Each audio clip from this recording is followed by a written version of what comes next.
Sorry, my bad.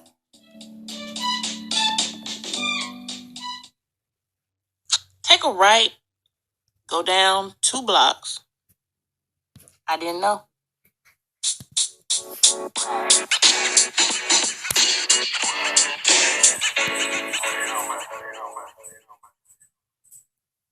Hi, thank you for tuning in to That's the Setup podcast. I'm your host, Sharika Duncan, a new author of the Setup novel. Check me out on Instagram at Sharika Duncan and on Facebook as Sharika Duncan Author or my website, sharikaduncan.com. Evening, everyone. Welcome to That's the Setup podcast. I'm your host, Sharika Duncan.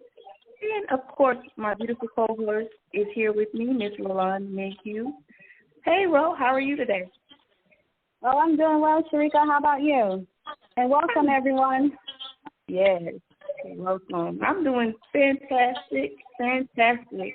Listen, we are so excited today because we have been on a roll, everybody.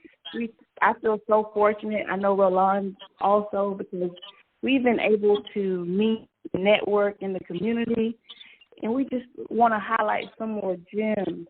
But I just want to go ahead and extend a wonderful welcome to a talented artist who goes by the name of Mike Jack Music. Hey everyone, thank you for having me. Thank you for having me on. How you guys doing? Great. Thank you for joining us. Yes. Thank you. How was your day going, Mr. Mike Jack Music? It's going good. Still a beautiful day outside. Gonna get some of this fresh air after we finish this conversation, but it's beautiful. Been resting. How about for you all?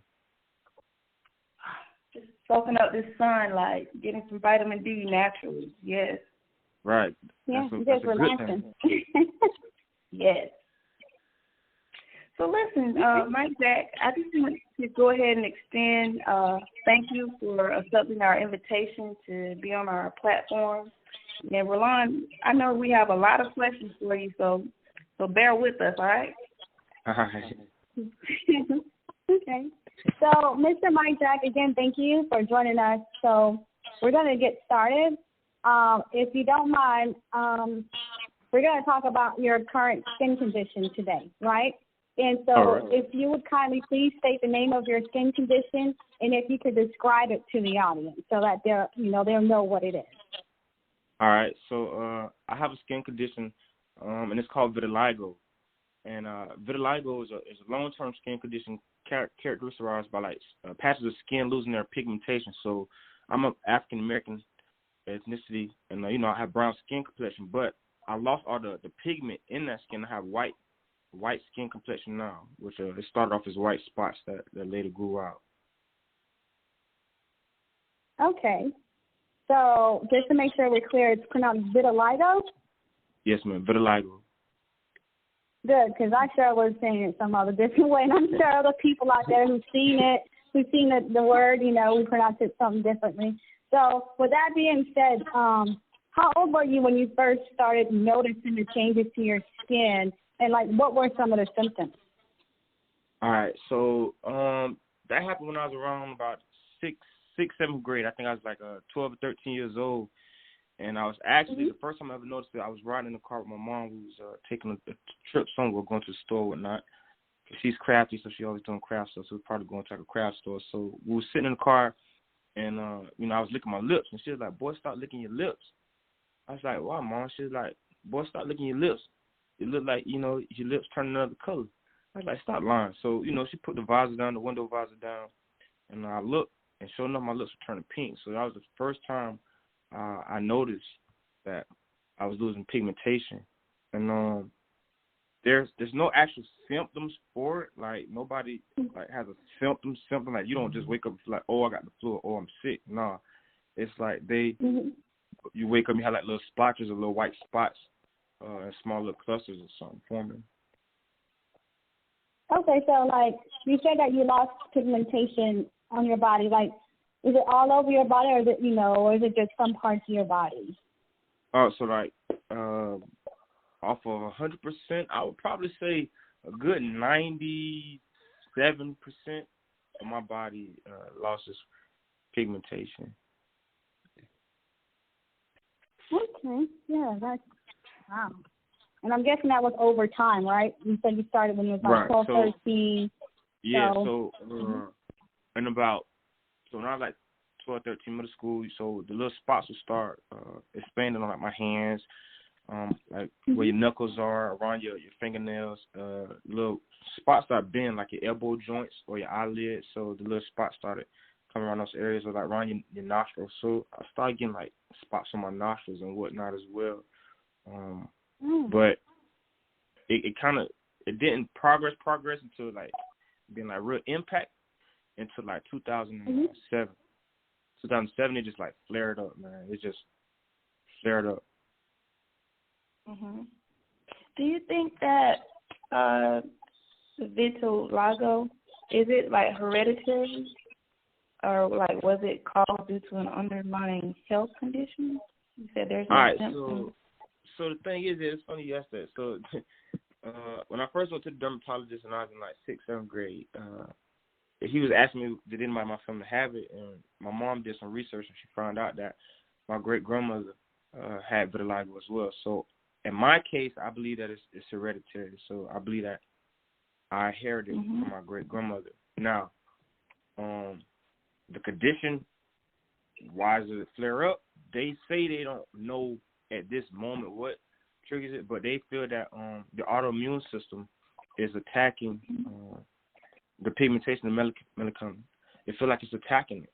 So what it doing that is, that's what they feel like stress sometimes. So, you know, when you get stressed out, stress attacks your body. So they feel like when you have a lot of stress sometimes, that could possibly cause it to happen, but they don't have it. They don't know. But it's not contagious. So the number one thing makes you put out there is not contagious. People look at it and think that, oh, it's something drastically wrong with this person. They got vitiligo. Oh, I can't touch them. I might get it, but it's not like that. It's way safer than the coronavirus. Correct.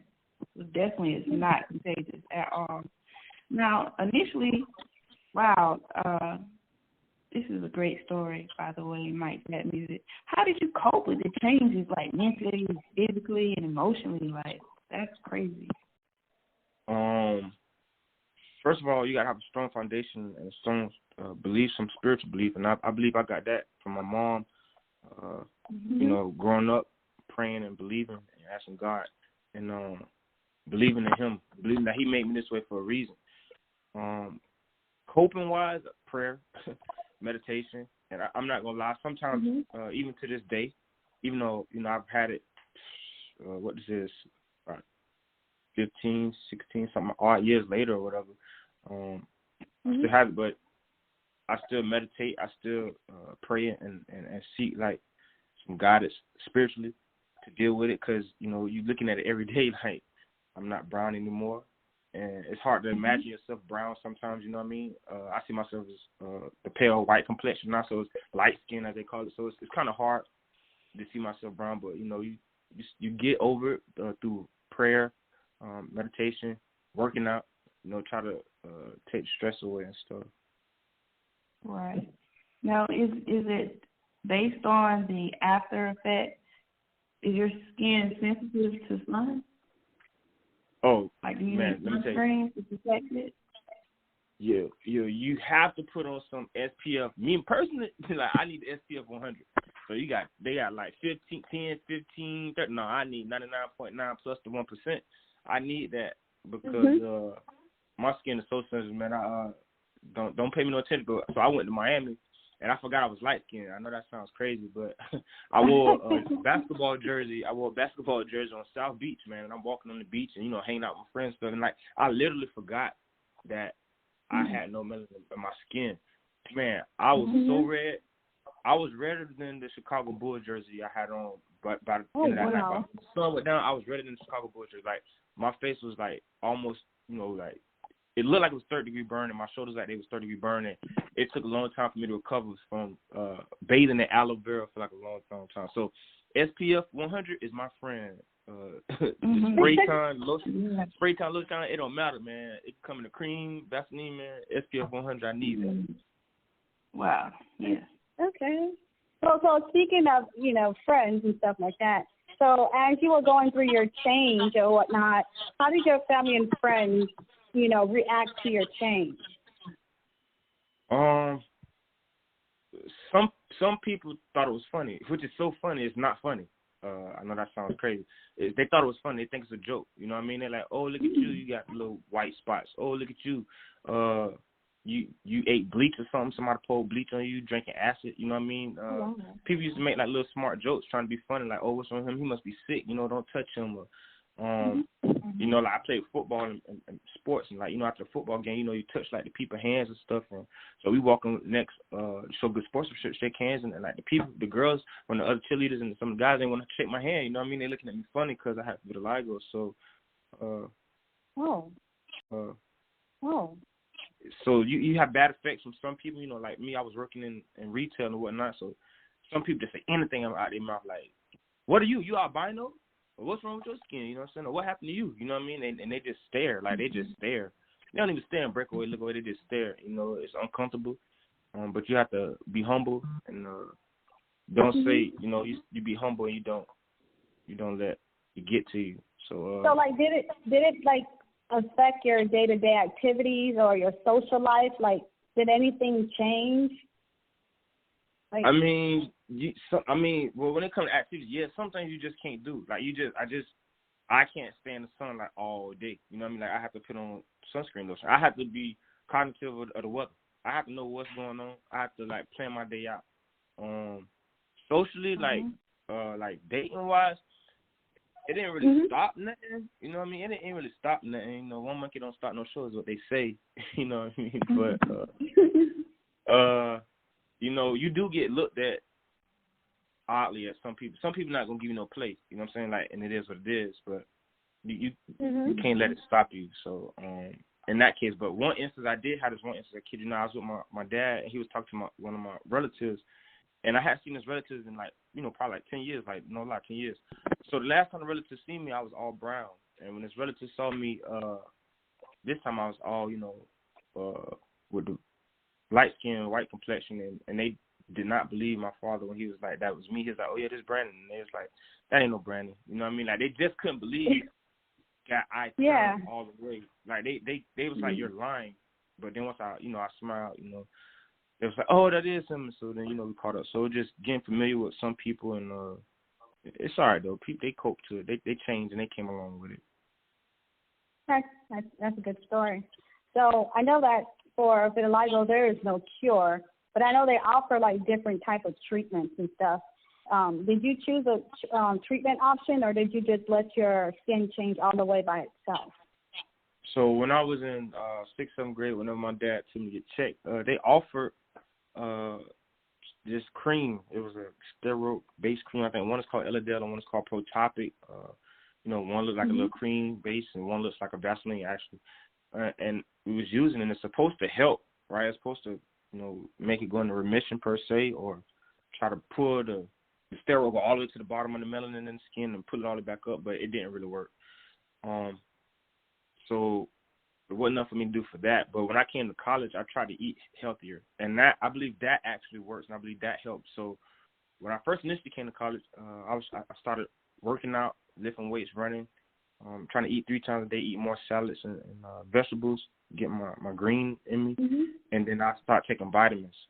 I'm not prescribing that for nobody, but the vitamins I took was like B12 and vitamin E. Vitamin and the hair, skin, and nail supplement. So trying to get the nutrients and the vitamins into my body that for whatever reason I wasn't getting, and my immune system was attacking it. So once I started doing that, my pigmentation actually started coming back, because I was eating healthy and getting rest per se.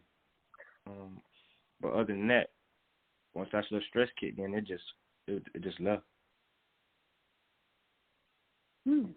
Okay. Wow. This is I just see a book somewhere to reference this, because this is a lot to decipher, and we appreciate you for your transparency too. Have you done any public speaking to bring awareness and educate people on vitiligo? Oh, so you thinking ahead, and I haven't done any actual public catered to vitiligo. I did a documentary to Brand News by Christopher Clay Martin. That's a blog site that he has. So if you go to Christopher Clay Martin, the Playgrounds, and you go to his Instagram or his webpage, the Playgrounds, and you see the Brand News, he did a documentary, and I'm featuring that about vitiligo. So I got to speak on it a little bit in there and tell my story, but I'm trying to take it to the next level soon. I want to have some conferences and awareness seminars and just events where we can get the information out, let people know about vitiligo, because a lot of people who have vitiligo, you may not even know it. Some people get it later on in life. I actually just met a lady yesterday who was telling me about her having vitiligo. So in the future, yes, you'll see me being an advocate for it and speaking on it about vitiligo. That's dope. That's pretty neat. Now, when did you learn to embrace and accept the changes to your body? Like, was it in the 6th grade, or did it take some time? In real life, that took some time. I would actually say probably when I was like a senior. I think I was going to my senior year, or possibly graduating on the way to college. And I ain't gonna lie, one day I just broke down. You know what I mean? I broke down in the bathroom, and I was just like, man, God, why me? You know what I mean? Like, I had vitiligo, and I had like little oily skin, so I had like little bumps and stuff, like acne and stuff. So I'm like, God, what's up, man? Like, why me? You know? And I just looked at myself, just like fell on the floor, sobbing, like crying, and then it was like, you know what I mean? He was like, nah, I made you that way for a reason. You different. You know what I mean? Like, your mom always told you that I made you special. You know, she always told me that God said you special, brother. He made you that way for a reason. He not going to give you more than you can bear. So with that being said, like, in that moment, I just, like, had this epiphany, like, this transition in my mind. So, like, you know what? I'm going to be okay, and I'm not going to let it stop me. Like, I'm not living with vitiligo. Vitiligo have to live with me. So it's not going to stop me from living my life. And so that's how that went. True. That is so true. You know, so I know as an adult now, you know, you probably still get people staring at you and things like that, but I know you're a little bit more comfortable where you're at now because you're really social and you're really out there. You try to stay active. So I noticed that you had on your Instagram page, you had we_are_BTMG. Can you tell me a little bit more about that, please? Okay, we are intriguing. BTMG. Yeah, thank you. It was it's BTMG stands for Building Teamwork, Multiplying Growth, and it's one of our ways to try to stay in the community, giving a hand when it's needed. With that being said, last year we fed every second and fourth Friday. We would feed the less fortunate and those in need at Lake Ella. Every second and fourth Friday of the month at between 5:30 and 6:30 p.m. So we would try to give back as much as we could to those in need, because you know some people just need a helping hand sometimes. So we try to be there. We also, with the program, we did back to school drive. So we gave over 100 book bags filled with school supplies and gently used clothing and new clothing to kids in the community. And we did it a couple years before as well. So it's just one of our community outreach programs that we're trying to take to the next level and keep working with others in the community, making the community stronger together. Yeah. So you're the CEO of this. So when did it start? What was the founding date? It first initially jumped off in, if I'm not mistaken, 2015. We had a back to school drive. Me and some friends of mine said, hey, you know what? Let's raise some money out of our own pockets and let's have a back to school drive. We actually did it at the Government School Mall in conjunction with DTLR. So shouts out to them for that big community outreach program they have, always giving back.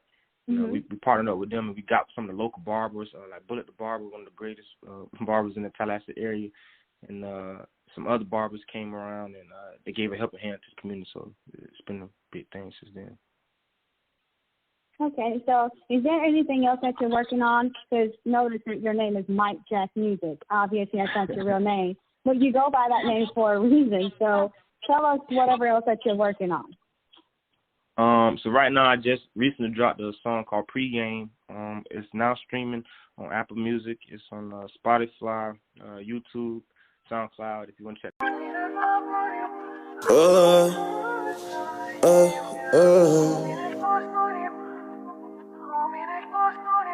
You know love always come through and tear it up. We could talk for hours, no ups. Fall asleep on your chest from booty rubs.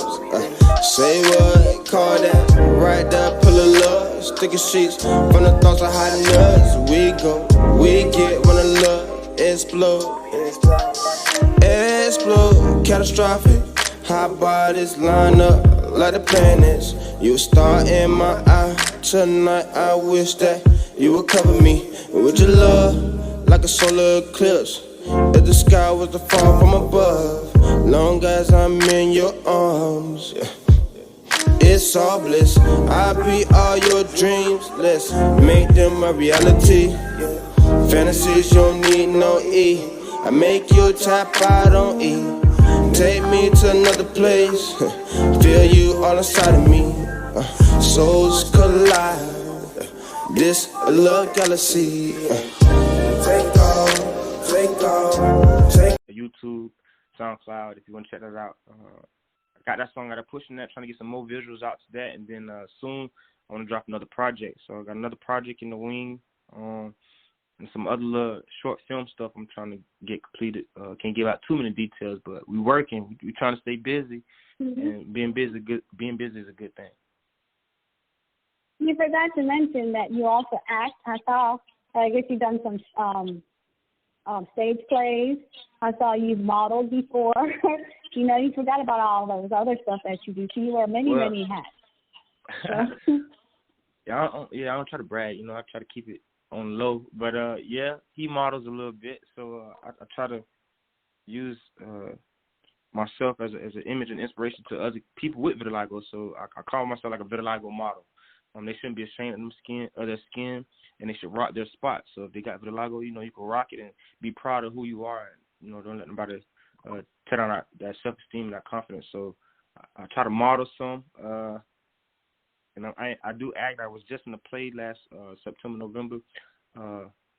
Everything that glitters ain't gold. And I had so much fun, man. Shout out to Miss Tasha and Mr. Bronson for that, man.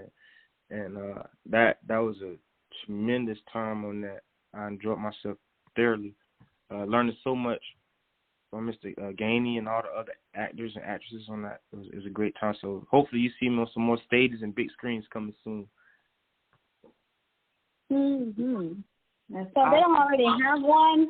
They don't already have like a model agency that caters strictly to just vitiligo people? Maybe in the future you should create one and have runway shows and model shows just featuring different types, because I know there's like some people have like different patches, and then some people are completely turned over. It's like beautiful because it's like different. Everybody who has like vitiligo has a different pattern to them.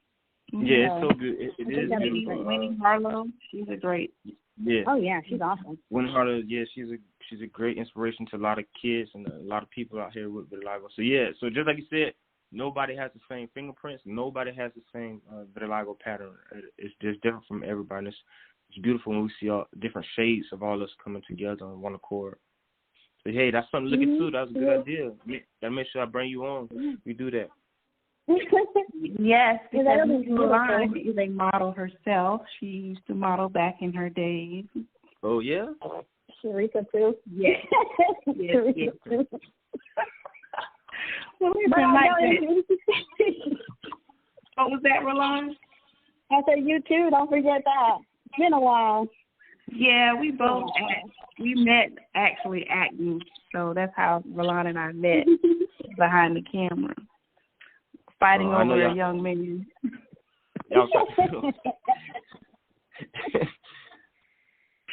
Literally, that was our role. We have the same love interest. You'll have to check it out. We'll have to share that. Send that to me. I'll check that out. Mike Jack Music, tell us like a little bit more about your musical style. Like what is your niche?